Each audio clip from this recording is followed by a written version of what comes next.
Ayan, good morning po mga kamamis dyan. Ngayong araw na to ay may pakikita po ako sa inyo. Ito po yung fresh na malunggay. Fresh po ito, galing po sa puno dyan sa aking halaman sa labas. Dinry ko po siya. Ayan, ito na po siya. Kasi pag press ka pa po, i-dry mo siya. Green pa po siya. Ayan o.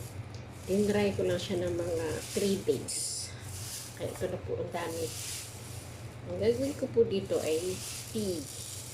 Ito, moringa tea. Ang English po ng malunggay ay moringa. Eh, totoo ba yun? Moringa o Arabic name lang ang moringa? Hindi ko na po totally sure kung ano talaga yung English ng malunggay. And then, ano nila po? Kasi pag dry na po siya, kasi dito kasi sa Saudi, madali lang mag-dry kasi bago yung init. Ayan. Oh, ito na po siya. Pag dry na dry siya, madali lang po siyang i-smash. Ayun. Ayan po. Smash nila po. Oh. Ayan.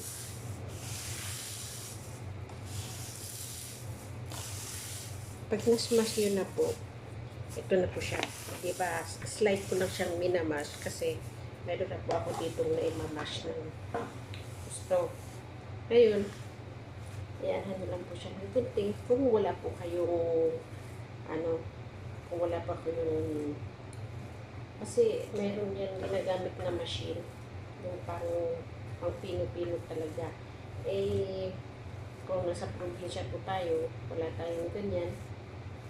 Yung parang blender siya na para sa mga spices. Maliit lang po siya. Kaya pwede rin pong gunting. Ganyanin nyo lang po siya. Ayan. Kasi ito po, binlend ko na po siya. Ito po.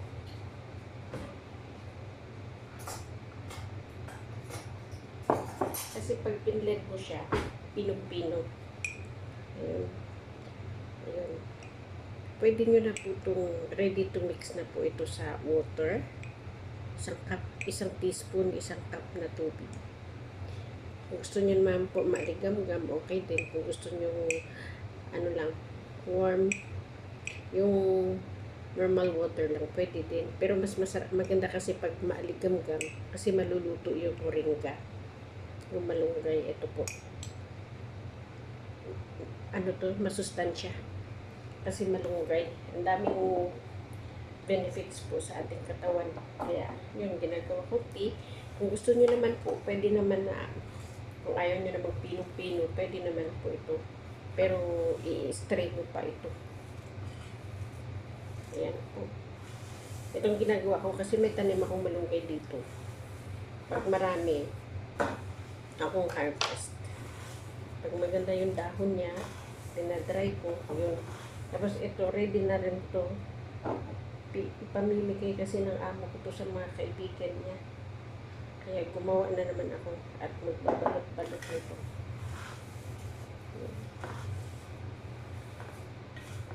Tsaka itong malunggay, ginagawa din to ng amo ko. Nilalagay ko sa sa kanyang salad. Fresh as in, fresh talaga. Walang luto-luto.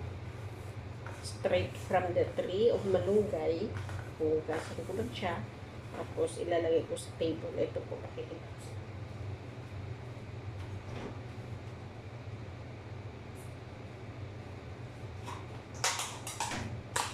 Ito po. Ilalagay po sa salad. Ganito lang po siya. Hindi na niluluto. Mimix lang niya sa mga lettuce, spinach, ginger, yun. Direkta na po, wala nang luto-luto. Nilalagyan niya balsamic, apple cider vinegar, olive oil, yun, salt and pepper, yun po.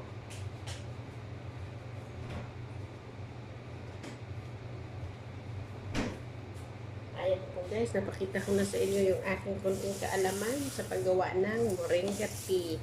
Ayan. So guys, thank you sa panood ng aking video. Ayan, at least may natutunan po kayo. Sa Pilipinas, pwede po natin gawin ito. Kasi maano po siya, masustansya sa katawan. Kahit ito lang po yung serving water po natin. Pampatok dioxide din sa ating katawan. Marami kasing dalang beneficiary to sa benefits to sa ating katawan.